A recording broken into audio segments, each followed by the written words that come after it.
Hey, what's up? This is Kevin from Kevin's BBQ Joints, and this one's a great one. It is with Bill Dumas from Creekside Cookers in Wimberley, Texas. I thought this was just going to be an interview with Bill, and it basically is an interview with him at the beginning and the end, but the middle part, he's at Creekside Cookers. Kelly Evers, the owner, jumps in, so it's the two of them talking about the brick and mortar location, and it was a day before the grand opening. They had done a number of soft openings just to test things out, and Kelly gets into that and explains why he does it. It's really smart. It's a great primer for people that are opening brick and mortars. This is really interesting because they're going to be running as a regular barbecue trailer in the afternoon, the morning to afternoon, and then they switch to a prime steakhouse and have a barbecue option. So you can still get barbecue in the evenings, but it's a prime steakhouse. It's so they switched the operation completely, and they talk about how the POS system had to be tweaked because it's a different business model than most places. So we talk all about that. We get a lot into Bill's upbringing and how he got into barbecue and why he got into barbecue and working at Smokey Denmark, working at Stiles Switch and the Switch. So it's incredibly interesting. And what I found by talking to Bill, and what I've found by interacting with him over the last year or so, email and direct message, is you gain knowledge by talking to Bill. He's a smart guy. He knows a lot. And he's got an interesting way that he looks at things. And when he talks about things, it's almost like you're hearing it like a novel. Or it's, I don't know, you'll listen to it, you'll hear it. It's interesting. I can't thank Bill enough for taking the time, and Kelly for jumping in and telling all about things at Creekside Cookers. It's going to be a great location, a place that you're going to want to stop at for sure. And the hours, in case you need to know, are Wednesday through Saturday from 11 to either 9 o'clock or 10 o'clock. I think Friday, Saturday, it's 10 o'clock. And then they're also open for brunch on Sundays, so that way. But check, I'll put links to everything. Check their social media. And if you're digging these, please subscribe. That way you don't miss out. I'm putting out 1 or 2 of these per week, trying to give you guys as many interviews as possible. I have a lot lined up. I have a lot to edit, so check in, subscribe, that way you don't miss out. I'm available on all social media at Kevin's BBQ Joints. I have a website at kevinsbbqjoints.com with links to all these podcasts, all the YouTube stuff, as well as original content, lists of pop-ups in Texas and LA, and that's going to grow. So check that out at kevinsbbqjoints.com. But again, I can't thank you guys enough for listening, for enjoying these. Let me know what you think. Thanks so much. Have a great week. Well, good morning, Bill. How are you? Good morning, good morning. Good morning. We finally got this together. I'm excited to hear more about you. I've a lot of people have mentioned I should speak with you, and I've been trying to get a hold of you for a long time. Yeah, it's just a lot going on, a lot of moving parts and pieces and in the professional life right now, which is fine. I kind of like it that way. It seems like you like to be busy. And do you have any jet lag at all from being in Australia? Oh, jet lag was terrible. Whenever I got over there, it was about 2.5 days of just sheer jet lag. And the guys told me to stay up because when you go to Australia, you lose a day. Okay. It's like in the flipping twilight zone, you lose a day. And so I landed, it was like 9 o'clock in the morning, and I was just, the flight from Los Angeles to Melbourne was 14 hours. Then I had 4 hours from Melbourne to Perth. Oh, man. All said and done, it was 26 hours of airport and travel time. Oh, my gosh. Got there to just stay up, tough it out, and drink like a fish. I did that, and I was still jet lagged for about 2.5 days, trying to get adjusted and climatized. But it all worked out. Yeah. Well, did you have to cook that first day? No, I didn't. I spent the first couple of days trying to source ingredients, things as innocuous and that we take for granted over here, such as dried pinto beans or the 5-gallon bucket containers of dill pickle chips. They don't have it in Australia. Oh, interesting. It's not part of their culture. So as a result of which, I really had to spend quite a bit of time chasing Lance Rosen of Temples of Barbecue. He's the gentleman that wrote that book I told you about. Yeah. And he's also a very good restaurateur and competition cook in Australia. Lance Rosen. I have to give him props because he really went out of his way to help me procure a lot of the ingredients for my sides and other things that I needed. That was in Perth. What was that? Was it a competition or was it a demonstration? No. What it is there's a organization over there in Perth that's ran by Jason Linto, Ian McGurvin, and some other folks out there in Perth. It's called Brew and Q Australia. Okay. Brew and Q it's ran by Jason Linto and Ian McGurvin and some other folks in Perth, Australia. They've already hosted quite a few other events with Big Mo Cason, Oh. Harry Sue, Tuffy Stone, those type of guys. Yeah. And they would do like cooking demonstrations, dinners, things of that nature.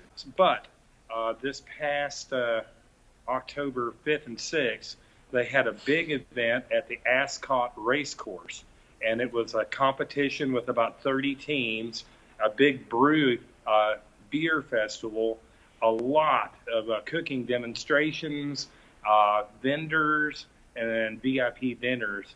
I was flown out there to do the VIP dinner for about 80 people that from all over, from Australia, both eastern and western sides, as well as Tasmania and beyond. It was quite an honor to get flown down there and do this thing. That's so really I cool. Represented Texas barbecue in Perth. Oh, what a great experience. Had you ever been to Australia before? Never. I've never been overseas before. Never. Ah, what a great chance then. Yeah, go big or go home. And you said did you feel jet lag when you came back? Not as bad. Okay. I was, but not to that extent. But I did sleep for about 14 hours straight. Well, there you go. So pardon all the background noise. There's a bunch of people in here, That's okay. Doing things. No, it shows that you're in a real life situation. You're somewhere real. Well, did you grow up in Texas? Yes, I grew up in North Texas in a little itty bitty tiny town called Whitesboro, Texas, which is like in between Sherman and Gainesville. Okay. Darn near to the Oklahoma border. Was your family cooking barbecue? Were you guys going to little barbecue spots? Or? Correct. My grandfather kind of had a side business. He was a salesman his entire life. Mm-hmm. He was in the apparel business. Oh. As a young man, he also worked at Edelbrock Saddlery back in the 1930s in the Fort Worth stockyards, but he also pushed mules at the horse and mule barns at the stockyards before he went into the apparel business. Oh, wow. When he retired from the apparel business, he started a side business cooking chickens and making gallons and gallons and gallons of his famous barbecue sauce. Really? And as a kid, I would shadow him, and he would put me to work because children were free labor, according to him. So, of course. So that was imprinted upon me. But beyond that, Granddad knew everybody in Dallas at the time. So I remember distinctly going to Sonny Bryan's when Sonny was still living, and Mr. Riddle was the pit boss.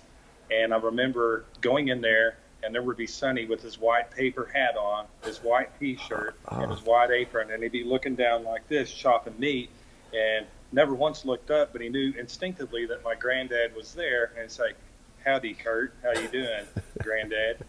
Howdy, Sonny. How are you doing?" So that was imprinted upon me. But then also another gentleman that was also in the apparel business and also had a showroom at the Apparel Mart was a guy by the name of Mr. Warren Clark. And Mr. Clark, when he retired out of the apparel business, opened up a tiny barbecue spot in Tioga, Texas, called Clark's Outpost. Okay, yeah, I've heard of that. And it was quickly discovered by Chef Dean Fearing of Mansion on Turtle Creek. Okay, and wow. It just exploded in popularity. But I remember that going in there as a kid as well with Granddad and my uncle and my dad, and talking to Warren Clark. And so all of that kind of stuff imprinted itself upon me. It's in my blood. Did you end up going to culinary school, or did you end up going to work at a kitchen? Or No, I did a lot of things. I was a terrible juvenile delinquent. So I ended up having to go into the Marine Corps. Okay. When I spent about 4 years out of the Marine Corps, I've done everything. Well, thank you for your service, first off. Thank you so much for your service. Well, thank you. But I've been an over-the-road truck driver, a refrigeration technician, and the list goes on. Were you a long-haul truck driver? Correct. How was that? It was interesting, and that was the days before computers. I remember my first load. I remember my first load was 40,000 pounds of peanut butter, and I picked it up outside of Macon, Georgia, and I drug it over to the Hunts Point, the Bronx. And granted, you had to use maps and a CV. There was no GPS back in those days. Was the Thomas guide back then? Like, remember the Thomas guide that people? I don't even know if you used that. That was like a map that I would use. Oh yeah. Well, I used there was a Trucker's Atlas and Mapsco.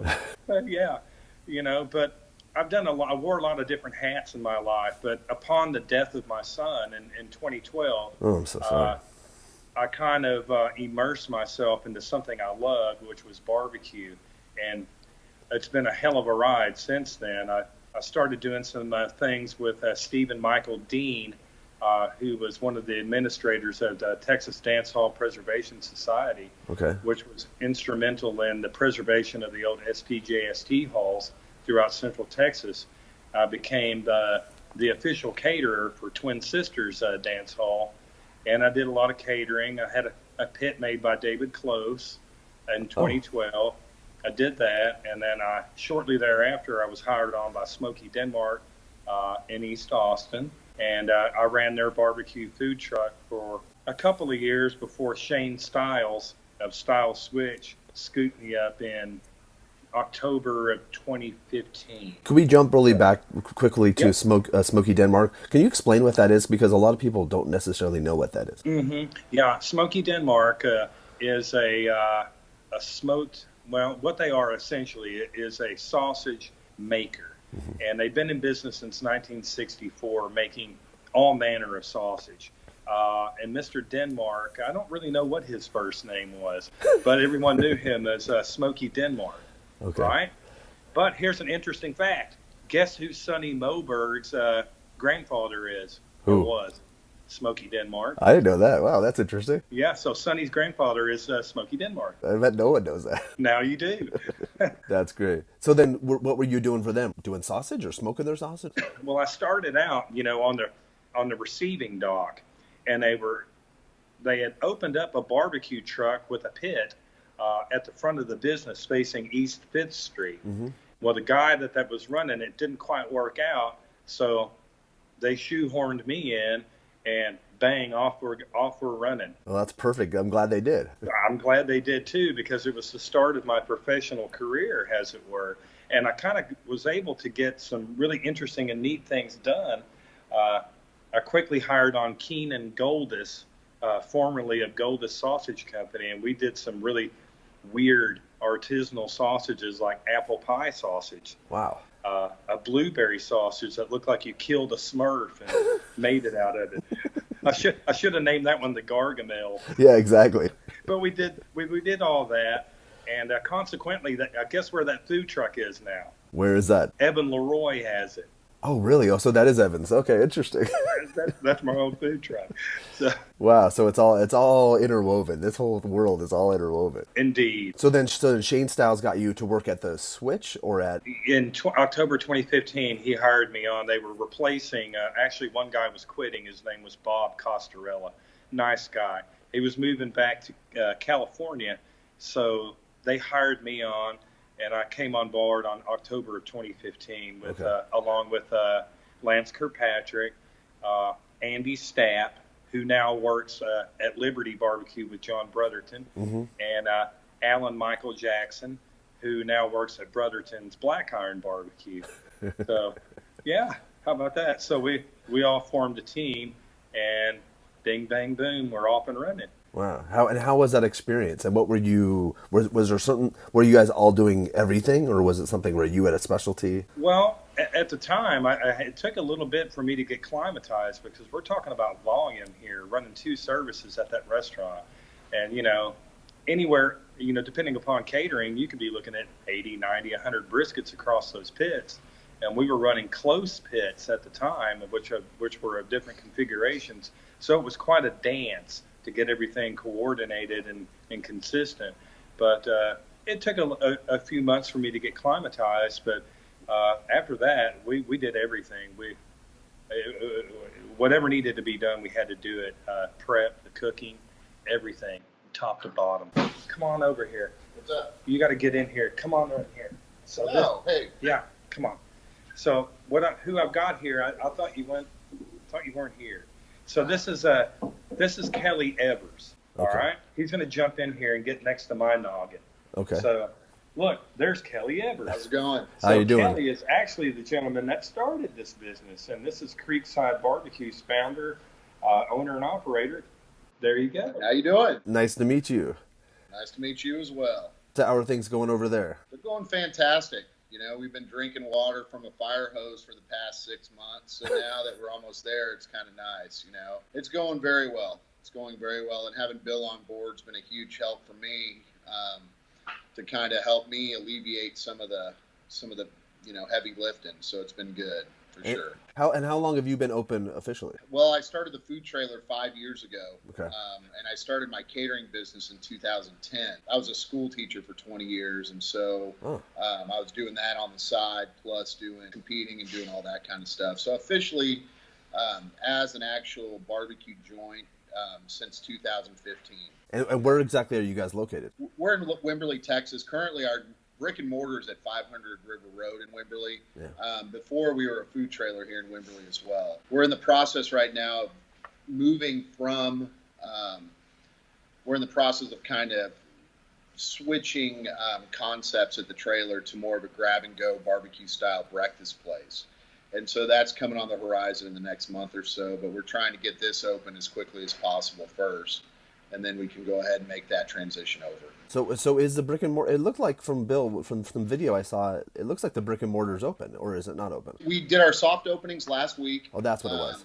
And then we kind of what I decided to do, I think a lot of times these restaurants make a really big mistake by allowing doing one night a soft opening or one day a soft opening and then opening the very next day. So what we did is we spent an entire week doing soft openings, and so we could kind of stress the kitchen as much as possible, make sure that the wait staff were doing what they should be doing, and kind of working on our systems and processes to make sure that it's when we open day one, it's perfect. So with that being said, we open tomorrow at 11 a.m., full board, doors open, ready to go, lunch and dinner from here on out. And it'll be Wednesday through Sunday or Wednesday through Saturday? It'll be Wednesday through Saturday from 11 until 9 o'clock. And then on Friday and Saturday, we're going to be open till 10.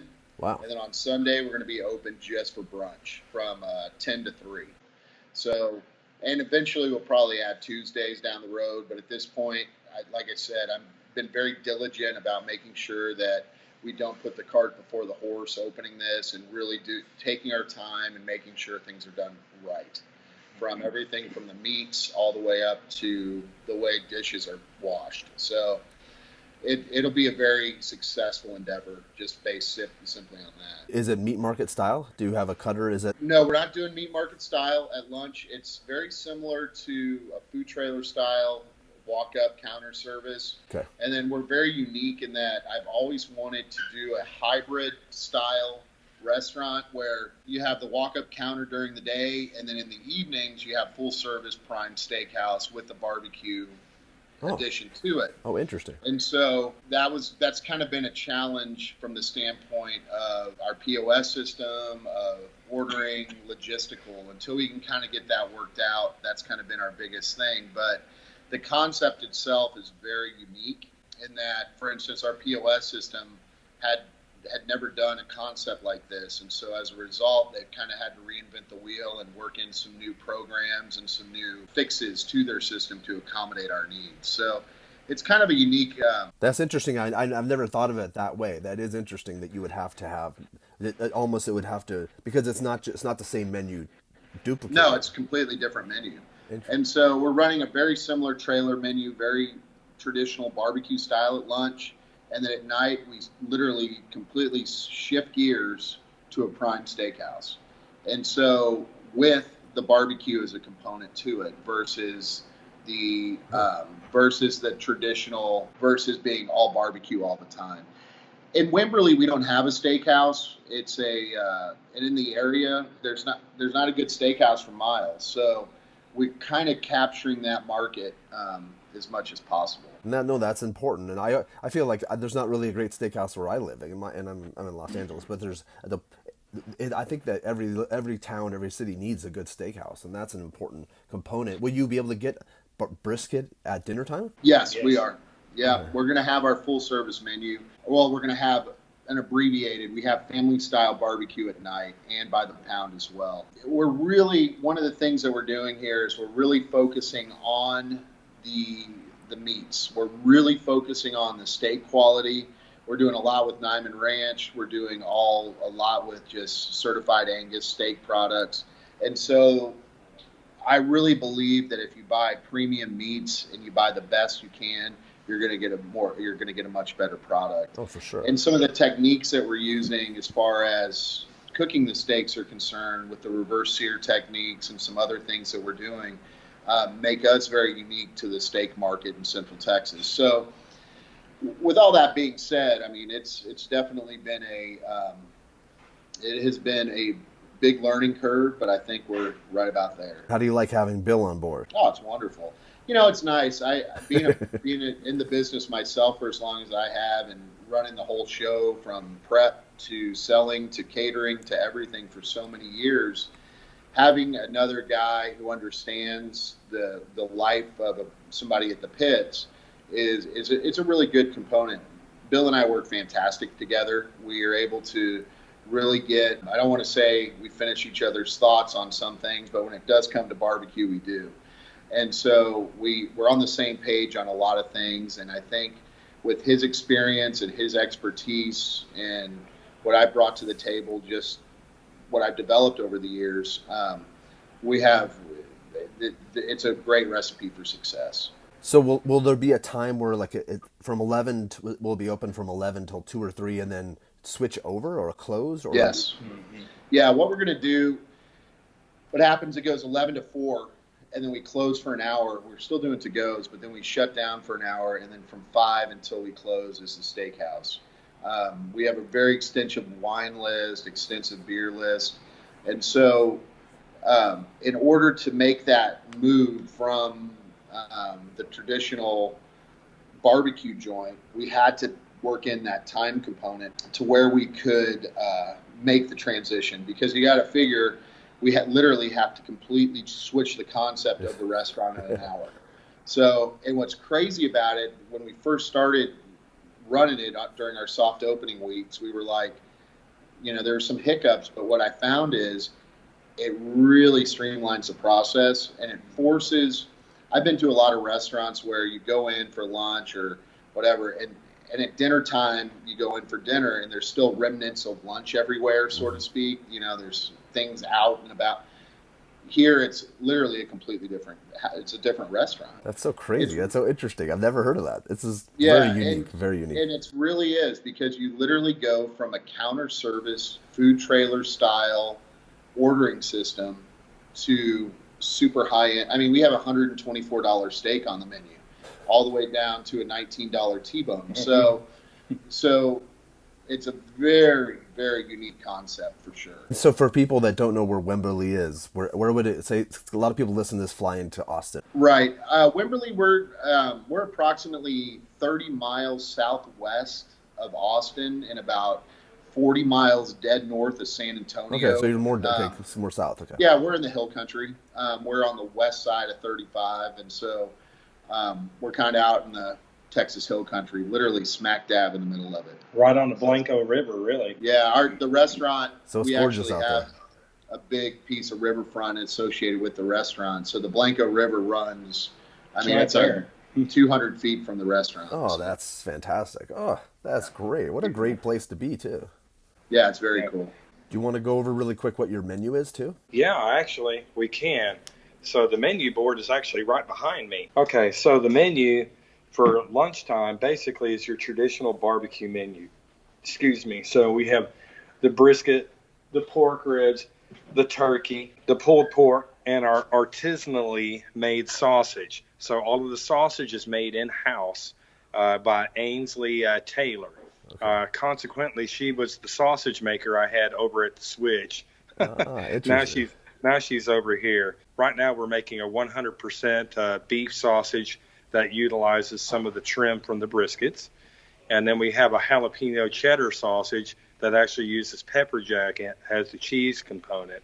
And then smoked jalapenos and smoked garlic and some other niceties in the sausage. Sounds great. Yeah, we also have on the lunch menu, there's brisket and pulled pork tacos, your traditional sandwiches such as pulled pork and brisket and or sausage. There's all kinds of good stuff on that menu. And I'm sure you'll have specials too. Yeah, we roll out all kinds of specials daily. So that's kind of special centric to kind of pick the interest of the folks in the community and make things a little bit more interesting. And you know how the restaurant business is. If you source something that's a little unique, then you can source it and run it. Something to kind of keep your own self interested as well. Now, the dinner menu, that's a little different. We have a 28-day dry-aged tomahawk ribeye, which is about 32 to 36 ounces per, a 16-ounce. Now, these are all certified Angus, USDA prime. Also have a 16-ounce ribeye, a 14-ounce strip loin, a 6-ounce filet, a 4-ounce filet that goes on the salads, a double-cut pork chop from Nyman Ranch. Oh, nice. Yeah, and let's see. Then we have a really nice 14-ounce T-bone. I'm going to start trying to source a 16-ounce T-bone instead due to the thickness. But in a nutshell, those are the steaks, and of course, loaded baked potatoes, an array of sides, and the list goes on. But of course, a full barbecue menu as well during the dinner time. How are you planning the barbecue menu for dinner? Are you going to back off a bit?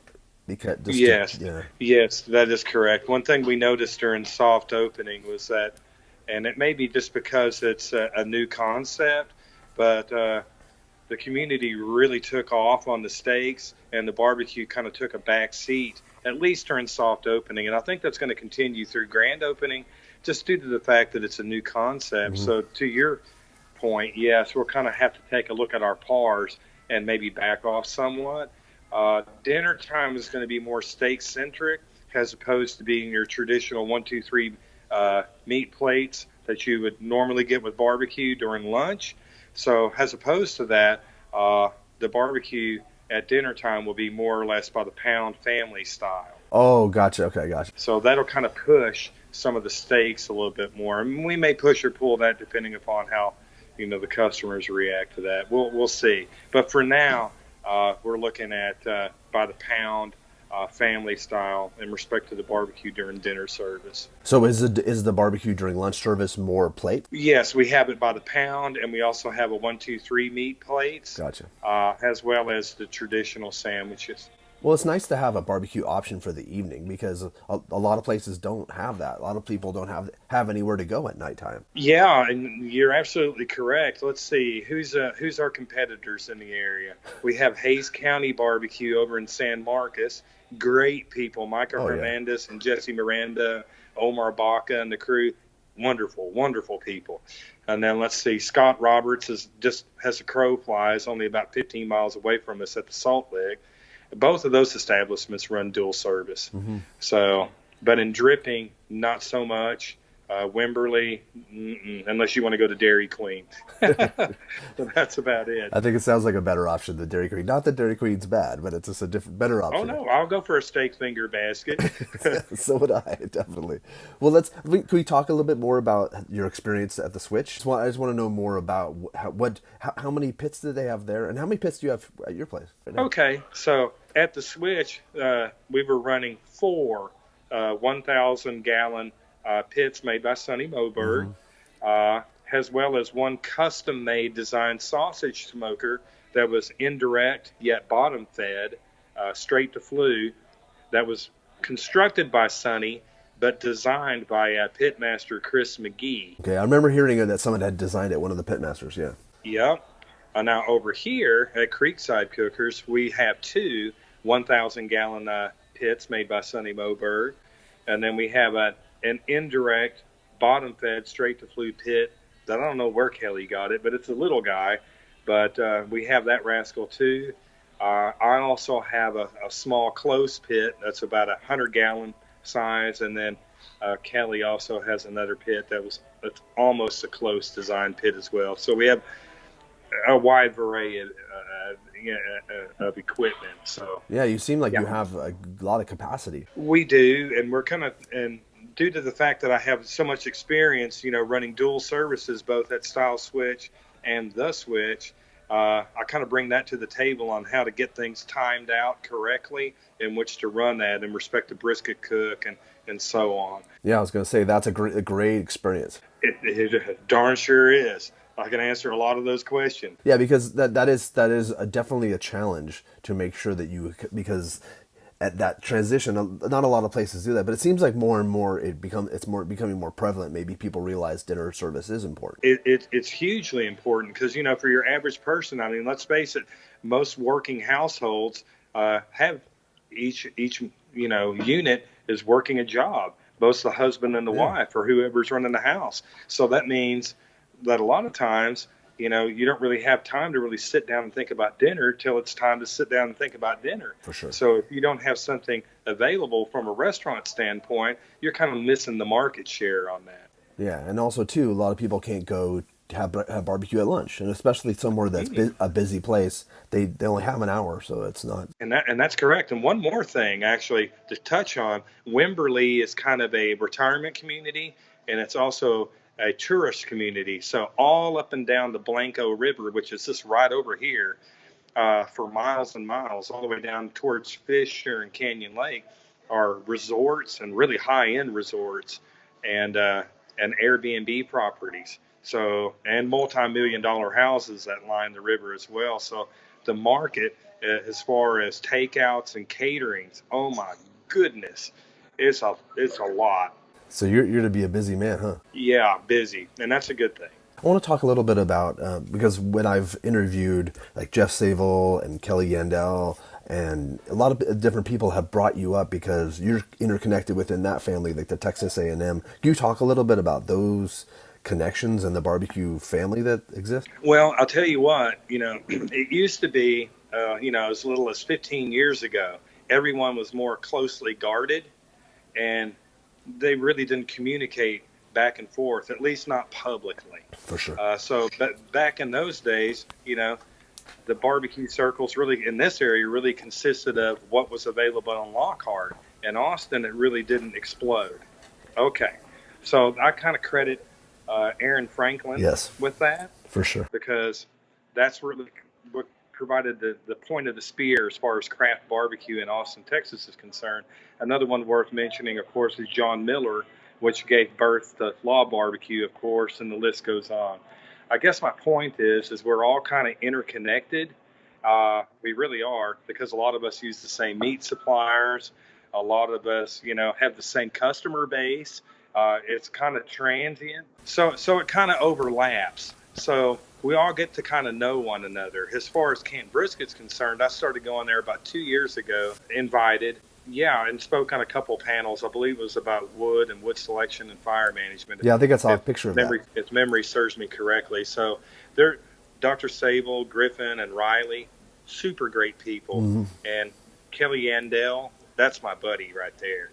So she's a special really person. She really is special. She really is, and she's a fellow North Texan as well. I think they have property up near St. Joe, Nocona, up in that area. Okay. So I know that area well. But yeah, I don't get out in as much as I would like to other establishments because I'm usually tied down at the restaurant. But that being said, it's always good to kind of make friends and so on and so forth. With that being said, I made a lot of friends in Australia.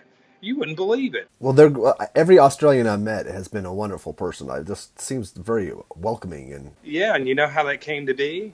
How me getting down there is I was working a lot of these overnight cook shifts at Stiles Switch. Okay. And I noticed a Facebook page, a group page called Australian Barbecue Alliance, ABA. Okay. And so I just started posting videos and pictures of my overnight cooks, and it just exploded. Really?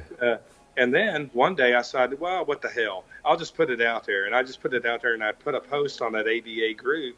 And I said, hey, anybody want to, work a shift with me and just be tied to hip with me throughout the whole cook shift? Just let me know. I'll be damned. I had one Australian after the other, working a whole shift with me. Really? And it got to the point where I got to be pretty well known down there, strangely enough. So people flew out to the Switch to work with you? To Style Switch, yes, they did. Wow, that's amazing. Wow is right. So pretty cool. So what a great experience that they had. So they spent almost 24 hours with you. Some more than less, but yeah, for sure. And it was pretty cool. Probably a very eye-opening experience for some of them, but for the most part, a lot of good camaraderie. And I tell you what, I have to credit Lance Kirkpatrick with this, right? Because Lance would always say that barbecue is community, mm-hmm. and he's absolutely correct. Because if you stop and think about it, barbecue is part of our cultural food history in respect to Central Texas, because the Bavarians that settled this part of the country, They brought with them that sense of community. And next door to every SPJST hall is a barbecue pit. That's true. Yeah. And that's darn true. So barbecue is community. Someone gets married, barbecue. Someone passes away, barbecue. Quinceañera, barbecue, and the list goes on. Yeah, and also political events and different events throughout history, yeah. Absolutely true. You can credit Walter Jetton with that. Walter Jetton was one of the premier barbecue food caterers out of Fort Worth, Texas, and he became LBJ's official caterer. Every state dinner at the White House on the Pedernales was catered by Walter Jetton. Wow, that's crazy. Well, you're not going to get as much time to go visit the area, but it's what a great area too that you're located. You're actually, if you wanted to scoot down to 2M, you could scoot down and say hi to those guys. Hey man, I'm in barbecue Mecca.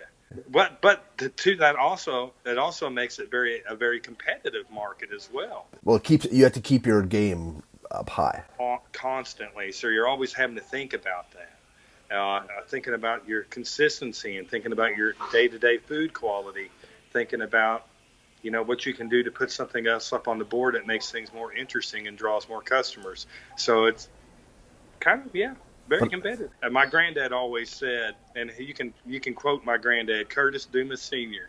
He always said, "It's a dumb dog that don't wag its own tail."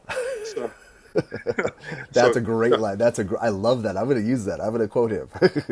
So get ready. I'm very confident in not just my skills, but the skills of Kelly Evers, who you just met earlier, as well as the skills of the restaurant team that's back behind us. And watch out. Things are about to change in this area. What's the seating capacity there? Oh, that's a really good question. Thank you for asking. It's 78 under roof. Okay. An additional 78 to 80 outside. Wow. So we're looking at about 150 to 160 total. And we sit on 3.5 acres on River Road. We also have about 1,500 feet of Blanco River frontage. Wow. And it's a beautiful area. It's classic Texas Hill Country. The actual restaurant was an old stone house. I believe that was built in 1896. Wow. It's really cool. I'm really excited. This is going to be a really neat venture, to say the least. I think this timing, even though we've been trying to connect, I think this timing is kind of perfect because I'm so excited about what you're doing. I'm really excited for you. This is really cool. You know what? I really appreciate that. I know it's kind of chasing around and trying to find the right time, but that is that. And I wanted to tell you one more thing. Kelly Yandell mentioned something about my hats. Uh-huh. All of my hats are made by Texas Hatters. That's the Manny Gamage dynasty. Okay. Out of Lockhart, Texas. And the Gamage family has made hats for the entire cast and crew of Lonesome Dove, Stevie Ray Vaughan, ZZ Top, you name it. But with that being said, I want you to look up this guy. Okay. There's a guy down in Tasmania, and his name is Michael Kirkman, a.k.a. Maka, M-A-K-A, Leatherworks. And Maka Leatherworks makes really interesting, artisanally crafted knife rolls, handcrafted out of just the best Tasmanian leather. So Michael Kirkman, a.k.a. Maka Knife Works, he and I connected really hard and heavy at Perth over a bottle of really nice Tasmanian scotch. Nice. So he gave me a knife roll and some scotch and some other things. So I gifted him my Texas Hatters hat with the Lone Star Beer hat band. So you got some homework. I want you to look up Maka Knife Work. Okay. Maka Leatherworks, and look him up, and you'll see a crazy Tasmanian with the Texas Hatters hat on. Oh, I can't wait. Okay, that's awesome. That's really, really cool. And I love the bridging the gap too, like connecting. This is such a great thing for people to see too, how important it is to connect with other people and other traditions. Well, you know what? I kind of think of every Australian and every Tasmanian I've met thus far, I kind of call them displaced Texans. There's that same independent spirit, mm-hmm. and culturally, it's pretty much the same. And Perth is different than Sydney and Melbourne. I think isn't it a wine region out there? There is. There's quite a bit of good wine and grapes grown in the region, yes. But Perth also has the distinction of being the most isolated city in the world. Wow. due to its geographic location. That'll do it. That'll change you probably. Make you a specific type of person. It makes you independent. It probably will. It probably I guess will. I don't know. I'm not sure. But Bill, I wanted to thank you so much. I think I would love to come visit you and film there too, if that's possible. Maybe, and I'd even love to cook with you. I'd love to shadow you. If that would be. I'll tell you what. The doors. And I'll put this out there for everybody watching and listening. The door and the welcome mat is always open. I'm a real big believer in showing people the ropes and sharing knowledge. I think that's key, because that's also part and parcel with barbecue being community. Mm-hmm. You yourself have to be the conduit of that. If I'm the pit master here, which I am, then I have to be that conduit for the community, be that other people in the industry or my customers. Mm-hmm. So I'm a big believer in paying it forward and sharing knowledge. Well, thank you. I think that's a great way to end it too. And Bill, have a great day and good luck tomorrow on the first day. I'm really excited for you. And I wanted to put one more thing. Guess who my expo person was in Perth? You'll love this. So I got to boss him around some and tell him what to do. It was Harry Sue. Oh, really? Oh, Harry Sue. That's awesome. That's incredible. So I said, Harry, hurry up. Hurry up with those trays. He's a great guy. He's always been I've known him for a long time. Such a great guy. Good deal, buddy. Excellent. Good deal. Have a great day. Thank Kelly again, and tell him from Kevin Kelly to Kelly, thank him so much. Yeah, what happens when two Kellys meet in the forest? I think a tree falls. Okay, cool. I'll talk to you later, Bill. Thanks so much. All right, buddy. Talk to you later. Have a great day.